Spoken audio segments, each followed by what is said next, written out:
प्यारे बच्चों, आज की इस वीडियो में हम 10th क्लास के 7th चैप्टर एक्सरसाइज 7.2 को डिस्कस करेंगे। क्वेश्चन नंबर 5 से हम स्टार्ट कर रहे हैं। इससे पहले के क्वेश्चन हम पहली वीडियो में सोल्व कर चुके हैं। यहाँ पर हमारे पास कहा गया है वह अनुपात ज्ञात कीजिए जिसमें बिंदुओं A 1,-5 और B -4,5 को मिलाने वाले रेखाखंड x से विभाजित होता है। यानी कि हमने अनुपात निकालना है। इस विभाजन बिंदु के निर्देशांक भी ज्ञात कीजिए। यानी कि x एक्सिस पर जहाँ ये रेखाखंड कट करता है उस बिंदु के निर्देशांक भी हमने बताने हैं। तो हम मान लेते हैं कि वो बिंदु P है। x एक्सिस को कट करता है तो बिंदु P क्या हो जाएगा x, 0, क्योंकि x एक्सिस पर y की वैल्यू 0 हो जाएगी, वो श्योर है x, 0, जो कि रेखाखंड को हम मान लेते हैं अनुपात भी निकालना है, वो अनुपात k/1 है। इस अनुपात में विभाजित करता है। अब हम उसी तरीके से हम इनको थोड़ा सा ड्रा कर लेते हैं। Point A 1,-5, point B -4,5, point P इसको कट करता है x एक्सिस पर, तो x, 0 हमने लिख दिया। अनुपात है k/1। हम k को पीछे से मल्टीप्लाई करेंगे और 1 को आगे वाले पॉइंट से मल्टीप्लाई करेंगे। विभाजन सूत्र द्वारा हम x को लेकर के नहीं चलेंगे क्योंकि दो अननोन वैल्यू हो जाएंगी, x का भी नहीं पता और k ये भी हमें फाइंड करना है। तो हमारे पास 0 y जो कोऑर्डिनेट है उसका हमें पता है 0, तो 0 इक्वल टू लेकर के चलेंगे। अब k को किससे मल्टीप्लाई करेंगे? 5 से, और 1 को किससे मल्टीप्लाई करेंगे? -5 से। तो k × 5 + 1 × -5 अपॉन k + 1 ये लिख दिया। अब k + 1 को हम इधर लेकर के आएंगे लेफ्ट में, 0 से मल्टीप्लाई होगा, कितना आ जाएगा? 0 इक्वल टू k को 5 से मल्टीप्लाई करेंगे 5k और 1 को 5 से मल्टीप्लाई किया -5। अब हम k की वैल्यू फाइंड कर सकते हैं। -5 को इधर लेकर के गए, कैसा हो गया? 5 पॉजिटिव हो गया, 0 + 5 यानी कि 5 हो गया, इज इक्वल टू 5k। अब इस 5 को भी इधर लेकर के आएंगे लेफ्ट में, तो 5 के डिवाइड में आ जाएगा इक्वल टू k। 5 × 5 5 × 5, तो k की वैल्यू हम कह सकते हैं कितनी आ गई? 1। तो ये रेशियो कितना हो जाएगा? 1:1। तो हम लिख देंगे अनुपात 1:1 होगा। अब हमें पॉइंट P भी निकालना है, तो फिर हम निकाल सकते हैं, लिख सकते हैं x is equal to, therefore हम लिख देंगे therefore x is equal to, अब k का हमें पता चल गया है वो 1 है, x निकालना है तो 1 को किससे मल्टीप्लाई करेंगे? -4 से, तो 1 × -4 प्लस इस 1 को किससे मल्टीप्लाई करेंगे? 1 से, 1 × 1 अपॉन फिर सम ऑफ रेशियो निकालते हैं, लिखते हैं ये 1 हो गया, तो 1 + 1 आप डायरेक्ट 2 भी लिख सकते हैं, इनको मल्टीप्लाई भी सीधा करके आप लिख सकते हैं, कोई दिक्कत नहीं है। -4 + 1/2 यानी कि -3/2 ये हो गया। तो हम लिख देंगे अतः, अभी नीचे लिखेंगे, हम इसके नीचे लिखेंगे क्या? अनुपात अभिष्ट अनुपात कितना है? 1:1 और बिंदु P x, 0 लिया था, x की वैल्यू कितनी आई है हमारी? -3/2, तो ये हो गया -3/2, 0। ये है, यही हमारा आंसर इस क्वेश्चन के लिए हो जाएगा।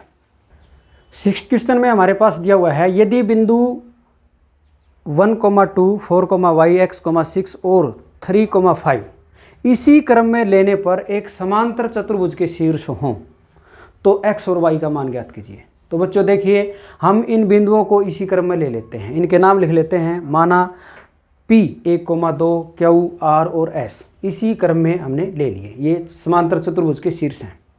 हमने x और y की वैल्यू निकालनी है, तो कैसे निकालेंगे?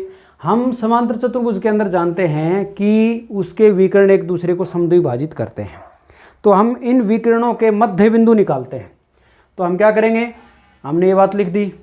अब PR एक विकर्ण ये हो जाएगा, दूसरा विकर्ण QS, तो PR का मध्य बिंदु क्या होगा? x में x वाले कोऑर्डिनेट को x में जोड़ देंगे तो 1 + x/2, मिड पॉइंट फॉर्मूला लगा देंगे, मध्य बिंदु सूत्र, तो उसमें अनुपात क्या होगा? 1:1 यानी कि कितना आ गया? 2, उसको नीचे लिख देंगे। इसी प्रकार y में y को ऐड करेंगे, 2 + 6/2, तो 1 + x/2, 2 + 6 कितना हो गया? 8/2, 8 को 2 से डिवाइड करेंगे, कितना आ गया? 4। तो ये हमारा मध्य बिंदु आ गया विकर्ण PR का। इसी प्रकार विकर्ण QS का मध्य बिंदु निकालते हैं, तो Q में 4 के अंदर 3 को ऐड कर देंगे, 3 + 4 कितना हो गया 7/2। इसी प्रकार y में 5 को ऐड करेंगे तो y + 5/2। ये दोनों के मध्य बिंदु आ गए। अब ये दोनों मध्य बिंदु बराबर हैं, यानी कि एक ही पॉइंट पर कट कर रही है, वो इनका क्या है कॉमन पॉइंट है। तो इसका मतलब x वाला पार्ट x वाले पार्ट के इक्वल है और y वाला पार्ट y वाले के पार्ट के इक्वल है।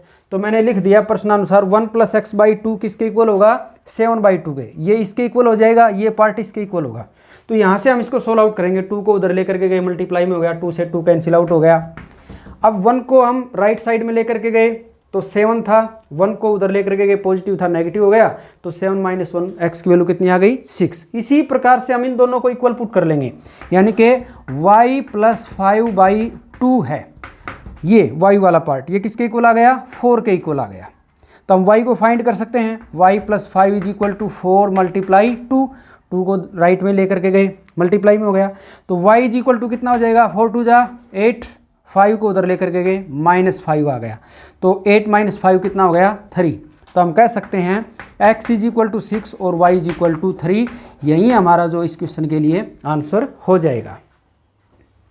7th क्वेश्चन में हमारे पास बिंदु A के निर्देशांक ज्ञात कीजिए जहां AB वृत्त का व्यास है, जिसका केंद्र 2, -3 है तथा B के निर्देशांक 1, 4 है। तो बच्चों देखिए, हमने एक वृत्त बना लिया, इसमें व्यास AB है, हमने पॉइंट A निकालना है।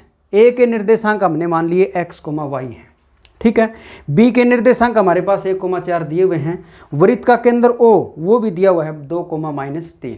हम जानते हैं केंद्र व्यास का मध्य बिंदु होता है या केंद्र व्यास को समद्विभाजित करता है, तो हमने लिख दिया। अब हम x और y की वैल्यूज फाइंड करनी है, केंद्र व्यास के मध्य में है, तो मध्य बिंदु सूत्र द्वारा हम निकाल सकते हैं। क्या करेंगे, x में 1 को ऐड करेंगे, वो किसके इक्वल होगा 2 के। इसी प्रकार y में 4 को ऐड करेंगे, वो किसके इक्वल होगा -3 के। तो हम लिख सकते हैं x + 1/2 = किसके इक्वल आएगा 2 के इक्वल आएगा, इसके इक्वल आएगा। तो 2 को उधर लेकर के गए राइट में, x + 1 = 2, 2 × 2 कितना हो गया 4। तो x की वैल्यू हमारे पास कितनी आ जाएगी 4 - 1, 1 को राइट में लेकर के गए माइनस हो गया, तो 4 - 1 कितना आ गया 3। इसी प्रकार से हम कहेंगे क्या y + 4/2 किसके इक्वल होगा -3 के इक्वल होगा। मध्य बिंदु सूत्र में नीचे कितना आता है 2, क्योंकि अनुपात 1:1 हो जाता है, एक इधर बच गया और एक इधर, तो हम दोनों को जोड़ते हैं तो कितना आता है 1:1 आ जाता है, और उनसे गुणा करेंगे तो ऑटोमेटिक वही नंबर्स रह जाते हैं, इसलिए हम डायरेक्ट उन्हीं को जोड़ देते हैं। तो 2 को उधर लेकर के जाएंगे राइट में, तो y + 4 = 2, 3 × 6, -6 हो जाएगा क्योंकि माइनस का था। तो y की वैल्यू कितनी आ गई -6, 4 को उधर लेकर के गए -4 आ गया, और 6 और -4 कितना हो गया -10। तो हमारा जो पॉइंट A है, तो हम लिख देंगे बिंदु A के निर्देशांक, बिंदु A के निर्देशांक कितने आ गए x, y, यानी कि 3, -10, 3, -10 है। ओके, देखिए बच्चे क्वेश्चन नंबर 8 में हमारे पास दिया हुआ है, यदि A और B इसी क्रम -2, -2, B पॉइंट है 2, -4 हों तो बिंदु P के निर्देशांक ज्ञात कीजिए ताकि AP = 3/7 AB हो और P रेखाखंड AB पर स्थित है। तो हमने क्या किया, रेखाखंड AB ले लिया। यहाँ पर हमारे पास बिंदु A कितना है -2, -2, बिंदु B कितना है 2, -4, और P के निर्देशांक हमने मान लिया x, y है। अब देखिए हमारे पास यदि अनुपात दिया हुआ हो तो हम बिंदु P को निकाल सकते हैं। तो हम पहले अनुपात निकालेंगे, दिया हुआ नहीं है हमारे पास, एक ये युक्ति दी हुई है, इससे हम अनुपात निकाल सकते हैं। क्या, AP = 3/7 AB, ये हमारे पास दिया हुआ है दत्त। हम क्या करेंगे, हम ऐसा लिख सकते हैं AP = 3/7 AB। AB क्या है, AB के 2 पार्ट हो गए, एक तो AP जमा BP, ठीक है, AP जमा PB कहो या BP कहो, बात एक है। तो हम AB के प्लेस पर क्या लिख सकते हैं, AP + BP। हम 7 को इधर लेकर के आएंगे, इधर मल्टीप्लाई हो जाएगा तो ये कितना हो जाएगा 7AP इज इक्वल टू 3 को अंदर मल्टीप्लाई करेंगे, ये हो जाएगा 3AP प्लस 3BP। AP है लेफ्ट में, राइट में जो 3AP है इसको भी लेफ्ट में लेकर के आएंगे तो ये हो जाएगा 7AP minus 3AP, like terms तो हम एक साइड में कर लेंगे, इज इक्वल टू 3BP। अब 7AP में से 3AP गए, कितने बच गए 4AP is equal to 3BP। हमें रेशियो निकालना है AP रेशियो BP, यानी कि AP अनुपात BP क्या है वो, तो AP को यहीं रखेंगे, BP को लेफ्ट में लेकर के जाएंगे, डिवाइड में आ जाएगा, 4 को राइट में ले आएंगे तो ये कितना हो जाएगा हमारे पास आ जाएगा AP, BP को इधर लेकर के आएंगे, डिवाइड में आ गया upon BP is equal to, right side में हमारे पास 3 है, 4 राइट में जाएगा तो डिवाइड में आ जाएगा, यानी कि 3/4। तो AP अनुपात BP कितना आ गया 3:4, तो हम यहाँ लिख सकते हैं 3:4। अब विभाजन सूत्र का प्रयोग करके हम x और y की वैल्यूज इजीली निकाल सकते हैं, तो यहाँ पर लिख देंगे विभाजन सूत्र द्वारा x इज इक्वल टू और y इज इक्वल टू, जैसा कि हम पहले के सारे सवालों में 7 जो सवाल किए हैं उनमें हम कर चुके हैं, तो इजीली आप इस क्वेश्चन को सॉल्व कर सकेंगे। हमारे पास 9th क्वेश्चन में दिया हुआ है बिंदुओं A -2,2 और B 2,8 को जोड़ने वाले रेखाखंड को समान 4 भागों में बांटने वाले बिंदुओं के निर्देशांक ज्ञात कीजिए। तो देखो 4 भागों में बांट रहे हैं तो इसका मतलब 3 बिंदु हमें लेने पड़ेंगे, तो हम मान लेते हैं, माना बिंदु P है पहला x1, y1, दूसरा बिंदु Q ले लिया हमने x2, y2, और तीसरा बिंदु R है x3, y3। रेखाखंड AB को समान 4 भागों में विभाजित करते हैं, रेखाखंड AB को समान 4 भागों में विभाजित करते हैं, ऐसा हम लिख लेंगे। तो अब देखिए हमारे पास 3 स्थितियां हो जाएंगी। पहली स्थिति क्या होगी, हम मुख्य बात यह है हमें अनुपात का पता होना चाहिए। ये पॉइंट A हो गया -2,2, ये पॉइंट B है 2,8, इनके बिटवीन हम 3 पॉइंट्स लेंगे P, Q और R। हम पहले पॉइंट P को फाइंड करेंगे, तो हम देखते हैं इधर कितना बच गया, 1 इकाई है और उधर 1, 2, 3 यानी कि 3 इकाई है, तो ये जो अनुपात होगा ये 1:3 हो जाएगा। हम इन तीनों को संयुक्त रूप में ले लेंगे, ठीक है जी। तो यदि हम x1 और y1 को फाइंड करना चाहते हैं तो विभाजन सूत्र द्वारा हम क्या करेंगे, 1 को पीछे b के निर्देशांक से मल्टीप्लाई करेंगे और 3 को a वाले निर्देशांक से मल्टीप्लाई करेंगे, x1 y1 को इजीली फाइंड कर सकते हैं। फिर हम Q दूसरी सिचुएशन में क्या करेंगे, आप इसको इजीली कर सकते हैं, इसलिए मैं सिर्फ इसको केवल आपका फोकस इस पर डाल रहा हूँ कि हम करेंगे किस तरह से, इनका अनुपात कैसे निकालेंगे। ये पॉइंट P है, ये पॉइंट Q, ये पॉइंट R। तो Q को फाइंड करना है, यानी कि x2, y2 ये हमें फाइंड करना है। अब हमें ये पॉइंट निकालना है x2, y2। तो इसके लिए रेशो क्या होगा, हम देखते हैं 2 इकाई इधर बच गई, 2 इकाई इधर बच गई, यानी कि समान है। तो समान जब अनुपात हो दोनों साइड में तो 1:1 ऐसा हम बोलते हैं, क्योंकि 2:2 आएगा। फिर हम उसको 2 से डिवाइड करेंगे, यदि रेशियो जो है वो किसी एक नंबर से डिवाइड होता है तो उसे डिवाइड करेंगे, तो हमारे पास कितना बच जाएगा, 1:1 ये बच जाएगा।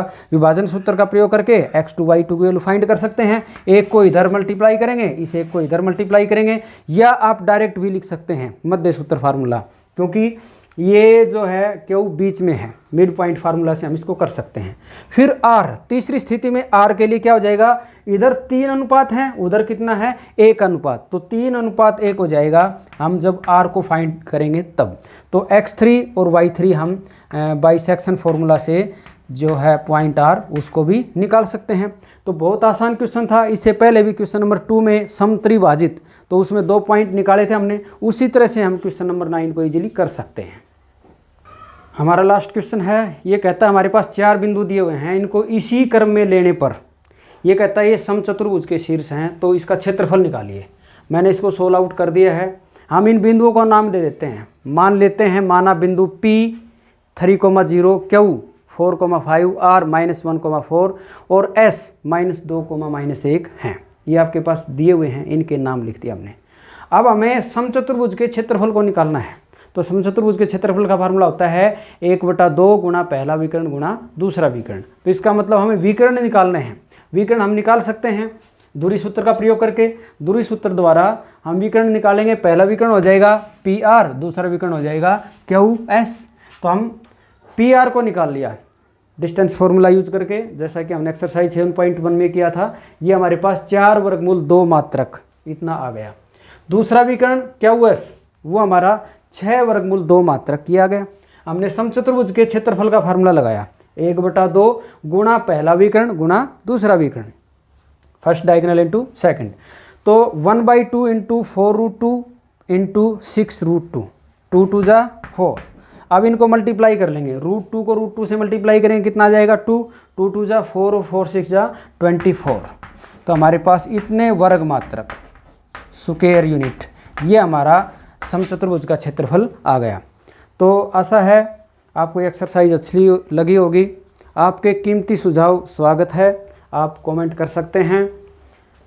थैंक्स।